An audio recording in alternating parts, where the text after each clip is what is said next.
there, I'm Adeline and it is so nice to meet you. Welcome to the 52nd Celebrity Synastry chart reading where we will be covering Taylor Russell and Harry Styles. For those new and returning, I take notes on a synastry chart looking at the personal planet signs, aspects, and birth times available house overlays. I also add my insights and interpretations along the way. Feel free to leave your own in the comments below. Before we start the reading, give this video a like and subscribe for more celebrity synastry chart readings. Let's get into it. Starting off with the sun, we have Taylor's sun in Cancer and Harry's sun in Aquarius. Harry thinks Taylor is clingy and Harry unintentionally hurts Taylor. Harry has difficulty fulfilling Taylor and they have contrasting lifestyles.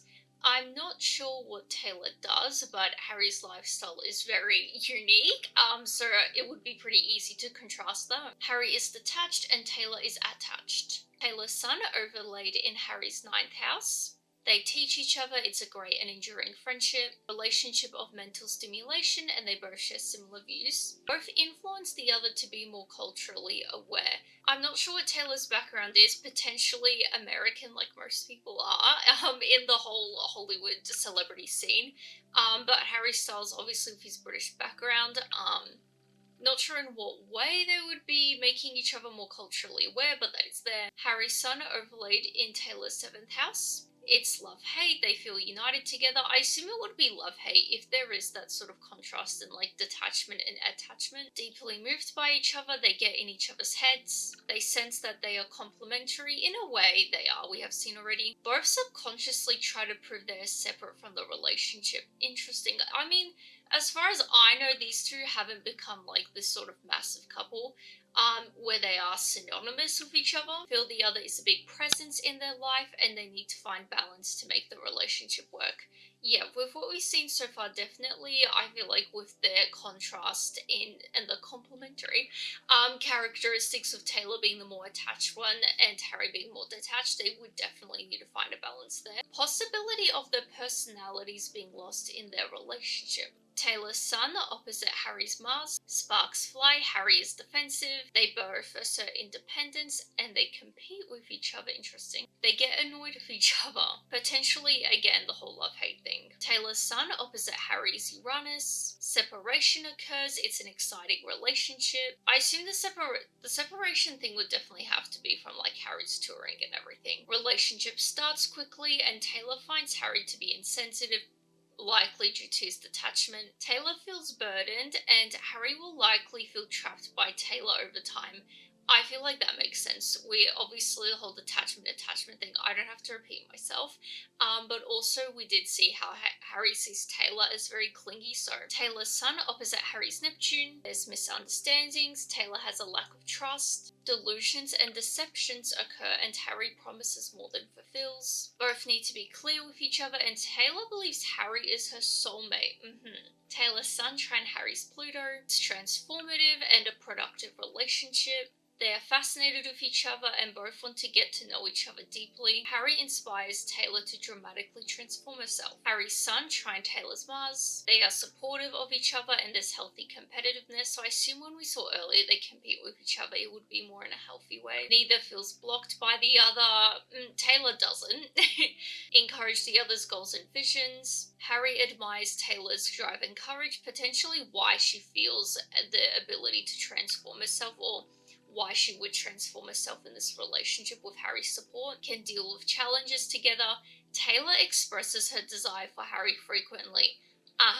Potentially why he sees her as clingy. Express themselves in a straightforward manner. We did see they need to be clearer with each other, so potentially with certain things they are quite straightforward with each other, but other certain things they just struggle, being honest. Both can rely on each other when they're demotivated. Harry's sun square Taylor's Jupiter. They have different values and they may overindulge each other. Excess is from good intention and there's a strong desire to make each other happy. Taylor has the ability to cheer up Harry. Both may expect too much from the relationship. Interesting. I feel like this would be more on Taylor's end, although potentially Harry is just expecting too much in terms of for Taylor. If Harry is just expecting this will be more of like a friendship or something like that, or less commitment and less clinginess on Taylor's end, that would potentially be too much for Taylor.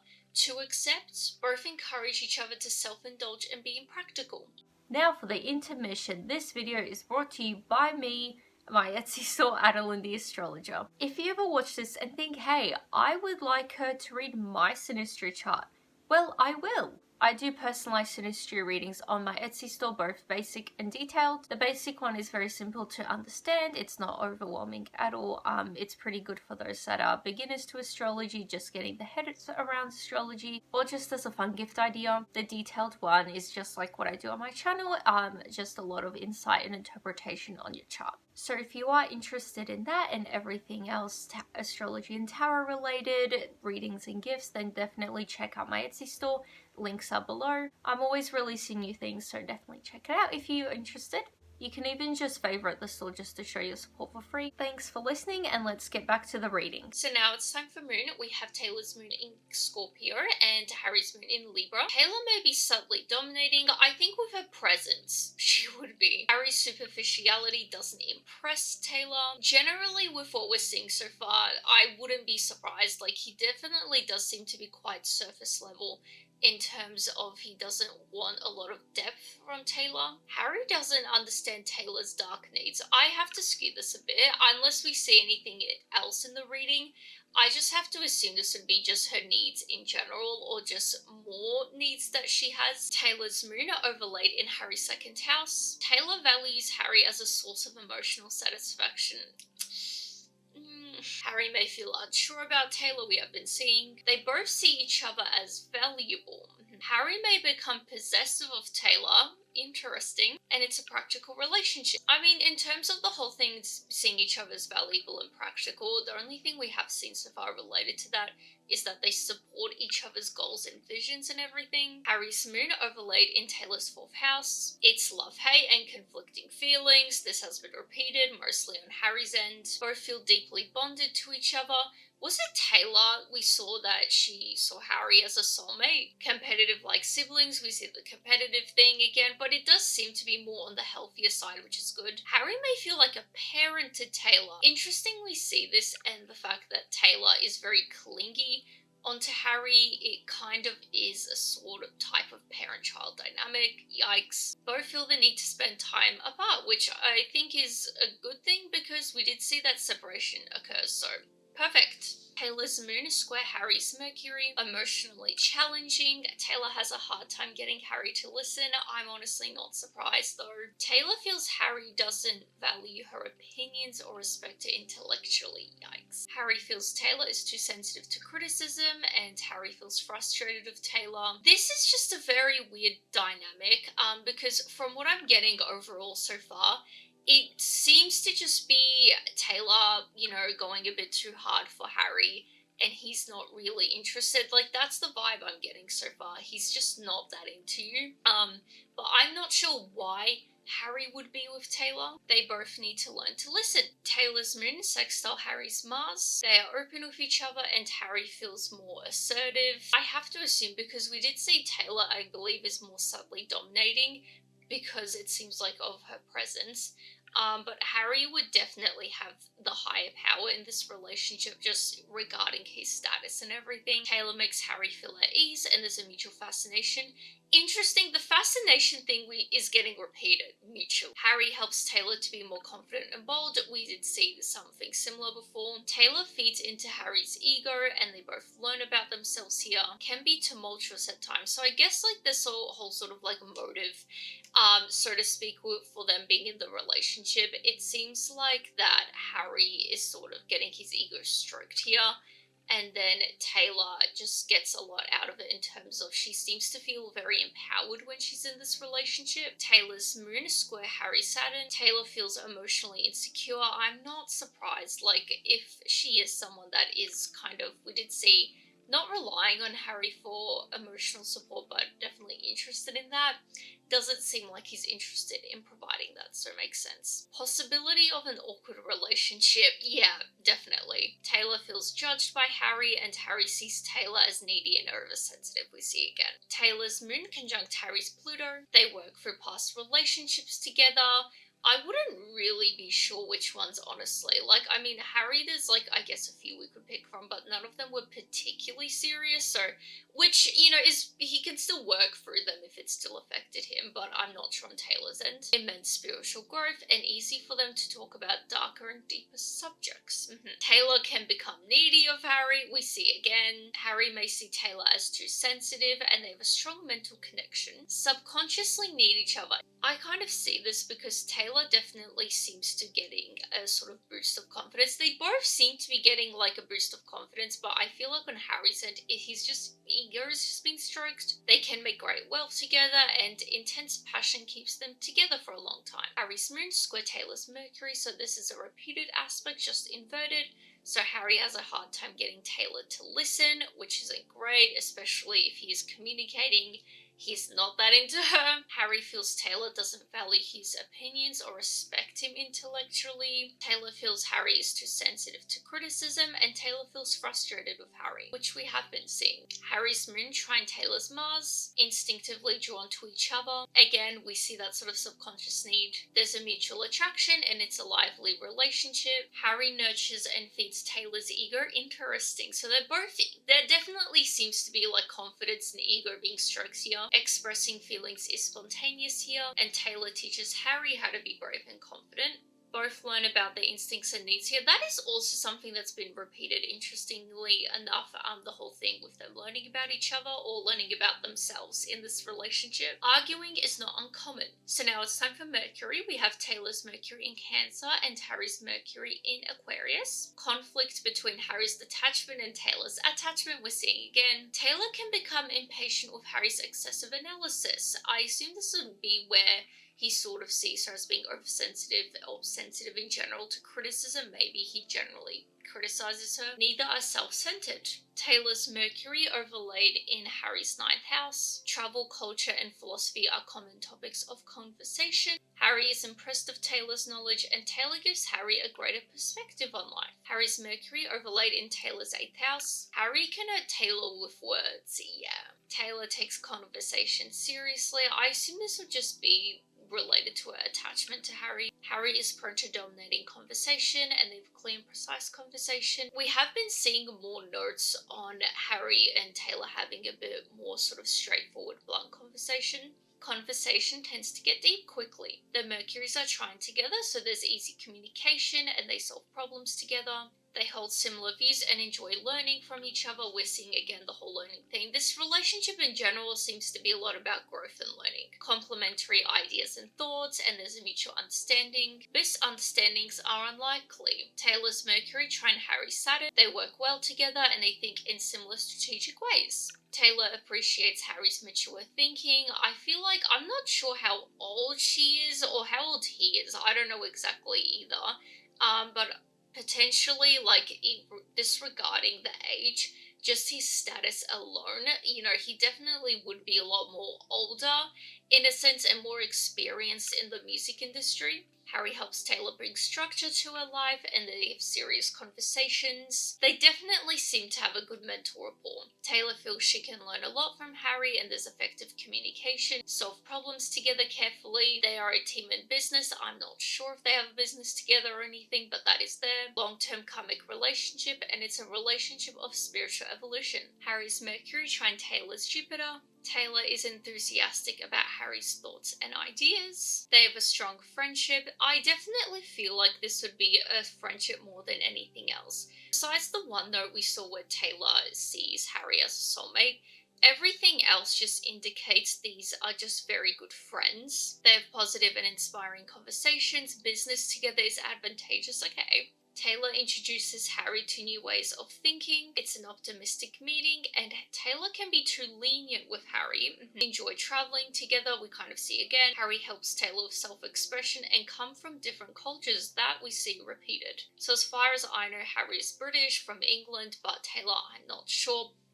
American, I assume. Harry's Mercury square Taylor's Pluto. They frequent intellectual arguments. I mean, it seems like they have a lot of intellectual discussions and everything, so it would make sense that somewhere along the way they argue. Both may hold on to issues for too long, and Harry is overwhelmed by this dynamic. The only way way he seems overwhelmed is potentially Taylor's just strong investment and attachment to this connection. Harry feels controlled by Taylor, we're kind of seeing again. Harry wants to understand Taylor deeply. This is weird because we do see a lot of Harry wanting to get to know Taylor deeply and everything. I think we did see that there are conflicting feelings. I assume this would be more on Taylor's end because if she is seeing that Harry is kind of invested in her, potentially she interprets that as something else. Oh, he's very much interested in me. Let me put more energy into it. That's how I'm interpreting it. But it doesn't seem like Harry reciprocates the strong investment, if that makes sense. Taylor tries to control Harry's thoughts, and Taylor wants to know Harry's secrets. Yikes. So now it's time for Venus. We have Taylor's Venus in Virgo and Harry's Venus in Aquarius. They enjoy meaningful conversations together. We're seeing again. Taylor values Harry's presence and they want to talk about different things. I'm not shocked. It just seems like in terms of just general core values, they would be a bit different and approach to relationships. So I assume that is where they want to talk about different things. Taylor needs to understand Harry's need for independence. I kind of have to agree, like, she's clinging onto nothing really. Taylor's Venus overlaid in Harry's 10th house. Work is their focus. I'm not really surprised. There does seem to be a general strong theme of sort of achieving their goals together. They work well together, kind of linking back to the whole business thing. Both want to be the boss. I do have to say, there is a bit of power struggle in terms of, but they both seem to be quite naturally dominant in their own ways. Taylor sees Harry as someone that can help her improve her status.